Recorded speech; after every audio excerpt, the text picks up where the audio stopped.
Happy world homeopathy day. April 10th homeopathy founder doctor Samuel Hahnemann அவர்களோட பர்த்டேவை celebrate பண்ணுறது விதமாக, அதோட சேர்த்து ஹோமியோபதியோட அவேர்னஸை வேர்ல்டுக்கு சொல்கிறது விதமாக இந்த நாள் வேர்ல்டு ஹோமியோபதி டேவா உலகம் முழுக்க கொண்டாடப்படுது. உலகத்துல அதிகமான மருத்துவ முறை பின்பற்றக்கூடிய மக்கள்ல 2வது இடத்துல இருக்கக்கூடியது ஹோமியோபதி மருத்துவம்.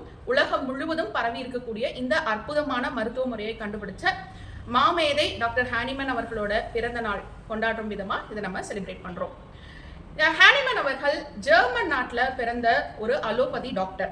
இவர் MD அலோபதி படித்த டாக்டர். ஒரு ஸ்டேஜில் அவரோட ப்ராக்டிஸில் அலோபதி அந்த டைமில் இருந்த நிறைய லாஜிக்கே இல்லாத ட்ரீட்மெண்ட்ஸ்ல வந்து வெக்ஸ் ஆகி நான் இனி ப்ராக்டிஸ் பண்ண மாட்டேன் அப்படின்னு சொல்லி அவரோட கிளினிக்கை க்ளோஸ் பண்ணிட்டு அவருக்கு தெரிஞ்ச டிரான்ஸ்லேஷனுக்காக வந்தார். அவர் ஒரு 6 லாங்குவேஜஸில் புலமை பெற்றவர். அந்த லாங்குவேஜோட நாலேஜ் இருந்ததுனால வேரியஸ் டைப்ஸ் ஆஃப் புக்கை படித்தவர் நிறையா புக்ஸ் டிரான்ஸ்லேட் பண்ணிட்டு இருந்தார். அந்த டைம் டிரான்ஸ்லேட் பண்ணும்போது அவர் படித்த ஒரு புக்கில் இருந்த ஒரு விஷயம் அவருக்கு ஸ்ட்ரைக் ஆச்சு. அதாவது சின்கோனா பார்க்கை எடுக்கும் பொழுது அதில் இருக்கிற கசப்பு தன்மையினால இந்த மலேரியா காய்ச்சல் சரியாகுது அப்படின்னு ஒரு லைனை பார்க்குறாரு. அது அவருக்கு லாஜிக்கா சரியா படலை.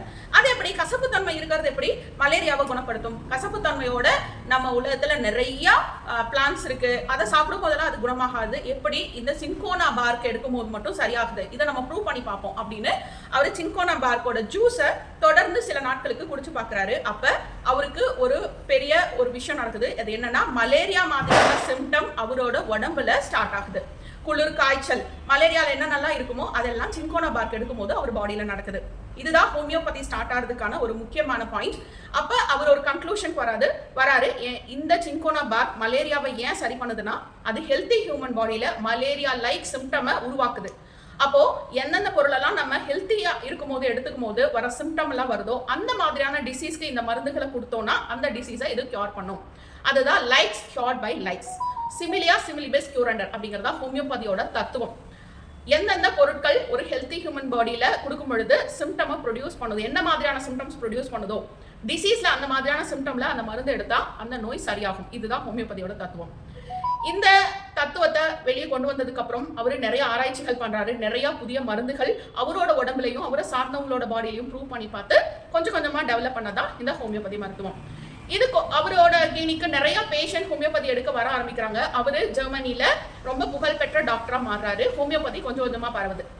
இதை பார்த்த அப்ப இருந்த அலோபதி டாக்டர்ஸோட குரூப் இந்த ஹோமியோபதியோட புகழ் இந்த அளவு பரவுது, இது போய் நம்ம நிரூபிக்கணும் அப்படின்னு சொல்லிட்டு ஒரு டாக்டர் அப்பாயிண்ட் பண்றாங்க. அவர் தான் டாக்டர் ஹெரிங்.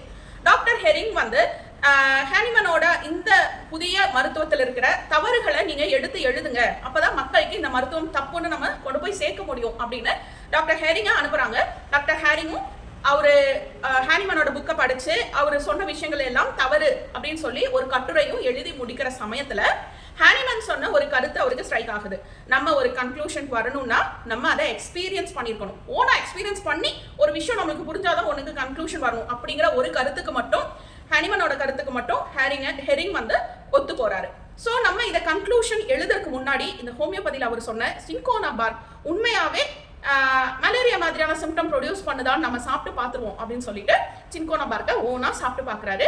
அவருக்கு ஹானிமன் எழுதின அதே விஷயம் அவர் பாடியிலேயே நடக்குது. மலேரியா மாதிரியான சிம்டம்ஸ் ப்ரொடியூஸ் ஆகுது. அதுக்கப்புறம் தான் ஹானிமன் சொல்றது ஏதோ உண்மை இருக்கு அப்படின்னு சொல்லிட்டு இந்த ஆராய்ச்சி கட்டுரையை நிறுத்திடுறாரு. ஹானிமன் சொன்ன விஷயங்கள் உண்மைதான் அப்படிங்கிற ஒரு முடிவுக்கு வராரு. ஆனா அவரோட குரூப்ஸ்க்கு இதை தெரிவிக்கல, அவரோட மற்ற டாக்டர்ஸ்க்கு இது உண்மைதான் அப்படின்னு சொல்லல. அவரோட வேலையை பார்க்குறாரு. அவர் ஒரு சர்ஜன். டாக்டர் ஹெரிங் அப்படிங்கிற ஒரு அலோபதிக் சர்ஜன். அவர் சர்ஜரி பண்ணும்போது அவர் கையில ஒரு அடிபடுது. அந்த புண்ணு ஆற முடியல, அது ஆம்புடேட் பண்ணணும், ஃபுல்லா கேங்க்ரீன் ஆயிடுச்சு, இந்த பகுதி ஃபுல்லா அழுகிடுச்சு, ஆம்புடேட் பண்ணணும் அப்படிங்கிற கண்டிஷன் ஆகுது. அவர் விரல் இழக்க வேண்டிய சூழ்நிலை வரும்பொழுது ஹானிமனோட ஒரு க்ளோஸ் சீடர் வந்து இவருக்கு ஆர்சனிகம் ஆல்பம் அப்படிங்கிற மெடிசன் கொடுத்து அந்த கேங்க்ரீனை சரி பண்றாரு. ஓனா அவர் எக்ஸ்பீரியன்ஸ் பண்ணதுக்கு அப்புறமா ஹோமியோபதி அப்படிங்கிறது பொய் இல்லை, அது ஒர்க் பண்ணக்கூடிய மெடிசன் தான் அப்படின்னு சொல்லிட்டு ஹோமியோபதியை பத்தி ரொம்ப டீட்டெயிலாக படிச்சு டாக்டர் ஹெரிங் அப்படிங்கிற ஒரு ஹோமியோபதிக்காக நிறைய புக்ஸ் கொடுத்துருக்காரு. டாக்டர் ஹெரிங் ஒரு முக்கியமான ஹோமியோபதி டாக்டரா அதுக்கப்புறம் ஆனாரு.